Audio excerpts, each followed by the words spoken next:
न हिंदू के नेता हैं, न विकास पुरुष हैं, ये सिर्फ कुछ गैंग के नेता हैं। आज तक बेगूसराय जिले में एक मंदिर में ये 5 रुपया दिए हैं, एक कोई गरीब विधवा महिला को 5 रुपया का मदद किए हैं, कोई हिंदू बच्चे को मदद किए हैं। ये सिर्फ उन्मादी बातों को रख कर करके, जिसके कारण खातोपुर बलिया में आज दर्जनों निर्दोष बच्चे इनके कारण फंसे हुए हैं केस में, जिनके माता पिता कर्ज लेकर के आज दौड़ रहे हैं कोर्ट कचहरी में। ये बातों के नेता हैं, ये न काम के हैं और न ही किसी कार्यकर्ता के प्रति इनका समर्पण है। इनका पार्टी के प्रति समर्पण नहीं है। ये पार्टी के सिद्धांतों को, संघ के सिद्धांतों को थोड़ा सा भी इन्होंने जीवन में उतारा है।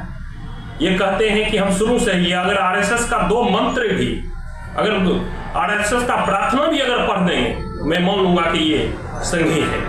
ये कुछ नहीं है, ये नाम मात्र उन्मादी बातों को, आलतू फालतू बातों से समाज को उलझाते हैं। और कुछ गैंग, वैसे गैंग को रखे हुए हैं जिसका कि भाजपा से कोई लेना देना नहीं है। वह नए उपज का व्यवसायिक गैंग है, जो राजनीति को रोजगार के रूप में, कोई नामांकन के नाम पर, कोई ठेकेदारी के नाम पर, कोई नौकरी दिलाने के नाम पर ऐसे एक गैंग बनाए हुए हैं। वह कोई भाजपा से उस व्यक्ति का भी कोई लेना देना नहीं है कि गैंग का सदस्य का। और 1-2 कार्यकर्ता नहीं, हजारों कार्यकर्ता उस उदासी के जीवन में जी रहे हैं, जो एक गांव पंचायत में रह करके आम जनता की बातों को लेकर के प्रतिनिधि के द्वारा उस समस्या का समाधान करवाते।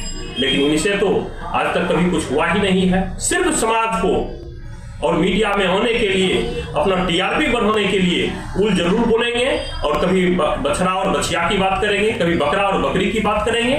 मैं पूछना चाहता हूं कि आप 5 मंत्रालय के रहे, मंत्रालय, डेयरी मंत्रालय, पशुपालन मंत्रालय, ग्रामीण विकास मंत्रालय, पंचायती राज मंत्रालय, ये 5 मंत्रालय का एक नींव भी नहीं लगा पाए।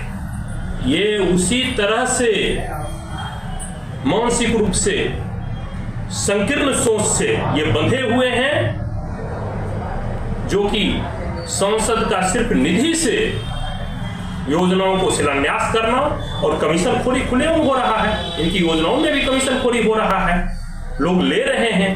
यहाँ के कार्यकर्ताओं का जमीर जगना चाहिए। राजनीति का तुम विचारों का बंधक नहीं बनो, बल्कि विचारों का प्रशंसक बनो। जैसे तुम बंधक बन जाओगे, तुम्हारी आत्मा मर जाएगी, तुम्हारा जमीर मर जाएगा, तुम कुछ भी बोलने का और निर्णय लेने का अपने अंदर से अधिकार को खो दोगे। आप बेगूसराय में हजारों कार्यकर्ताओं को देखिएगा जो 40 साल 30 साल तक अपने जीवन को गंवा दिए। वो व्यक्ति, एक भी व्यक्ति इसके अगल बगल कोई नजर आएगा? कोई आदमी नजर नहीं आता है। ये तो माननीय सिर्फ अपना सायरन बजाना और एनटीपीसी गए 29 दिन बाकी। मंत्री हैं तो एनटीपीसी के सर्किट हाउस का यूज कीजिए, आईओसी के सर्किट हाउस का यूज कीजिए, सायरन बजाइए, गाड़ी वो राम का तो बस कुछ ही दिनों का मेहमान है, क्योंकि आपकी क्रियाकलाप तो अच्छी है नहीं। यह बेगूसराय के लिए कल का दिन मैंने फेसबुक पर भी इसको चलाया है। जो मैंने कल देखा वह इतिहास में पहली बार हुआ, और हम लोगों को भी लगा था कि ये संगठन के नेता हैं या किसी व्यक्ति के नेता नहीं है, या संगठन के कई दायित्वों में रह चुके हैं, और बेगूसराय के कार्यकर्ताओं ने सर माथों पर आदरणीय सांसद जी को लिया। लेकिन जब यह बेगूसराय जीतने के बाद यह कुछ चुनिंदे लोगों के हाथ में रह गए, वह चुनिंदा लोग जिसको सामाजिक सरोकार से कोई मतलब नहीं है, जो व्यक्तिगत जीवन जी रहे हैं, जिनको व्यक्तिगत स्वार्थ से मतलब है, वैसे मात्र 4 लोगों के बीच में बेगूसराय के जब सांसद चले गए तो बेगूसराय के कार्यकर्ताओं को लगा कि कहीं न कहीं बेगूसराय के साथ सौतेलापन व्यवहार हो रहा है। आज जब 2024, जब अभी हमारे देश के यशस्वी प्रधानमंत्री जब बेगूसराय में आकर के जिले को तोहफा देने का काम कर रहे हैं, तो उस कार्यकर्ताओं में उत्साह के बदले इतना तो उत्साह है। संसद जब जाते हैं बछवाड़ा की धरती पर, एक हाथ में भारतीय जनता पार्टी का झंडा भी है, यानी कि देश के यशस्वी प्रधानमंत्री का दृढ़ संकल्प, और दूसरी तरफ इनके प्रति जन आक्रोश भी है।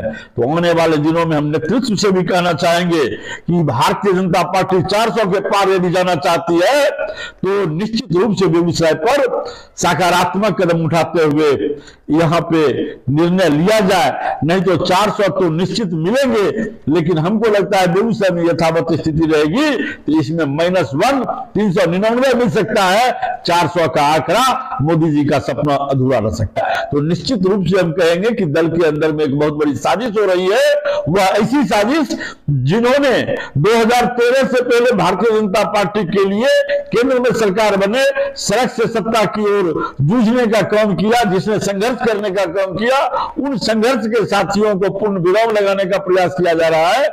भारतीय जनता पार्टी सदैव दूसरों को जोड़ने में विश्वास करती है, लेकिन अपनों को तोड़ करके इस प्रकार के जोड़ने का मतलब हुआ पार्टी को संपूर्ण रूप से नुकसान देने का। रात के अंधेरा में घटना नहीं हुई है, दिन के उजाले में हुई है।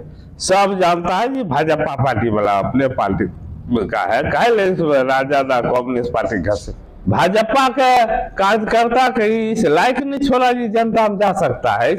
ऐसा एक काम किया इस 5 साल के लिए बेगूसराय में जो भाजपा कार्यकर्ता है या कोई आदमी है तो कह सकता है जिस इलाके में हमारा MP ये काम किया, किस आधार पर वोट मांगेगा। इसलिए आक्रोशित है, घर बैठा हुआ है वो लोग। कुछ जो जनता का आक्रोश है उसका जवाब देने का स्थिति में भाजपा या भाजपा कार्यकर्ता निचले स्तर पर नहीं, इसलिए भाजपा का कार्यकर्ता पूरा विरोध किया। आप देखिएगा, चुनाव आने दीजिएगा, इनको भाजपा के लोगों को जनता के बीच में घूमना मुश्किल है। यहाँ गुटबाजी चरम पर है भाजपा पर। 2 गुट बनाए हुए शुरू से, एक गुट ने कहे गिरोह है जो गिरिराज सिंह को घेर लिया, गिरिराज जी को घेर लिया था। जो भी काम हुआ जनता को होना चाहिए वो काम ऊपरे गायब कर दिया। जो MP को 5 करोड़ रुपया मिलता है वो जनता के बीच में दिखाई पड़ना चाहिए। छोटा मोटा योजना भी कहीं देखने ही नहीं दिया है। यहाँ इनको बोला क्या जाकर रशियन गेस्ट हाउस में रिफाइनरी में जाके बैठा दिया, क्योंकि हमरे देखे आते भी, हमरे देखे जाते भी, बीच के लोगों कार्यकर्ता को या बेगूसराय की जनता को भेंट होने नहीं दिया। इसके आक्रोश में ये घटना घटी। कुछ काम नहीं किया, लेकिन उसको फंसा दो झटका में, उसको फंसा दो दंगा में, उसको फंसा दो अगला पिछड़ा में।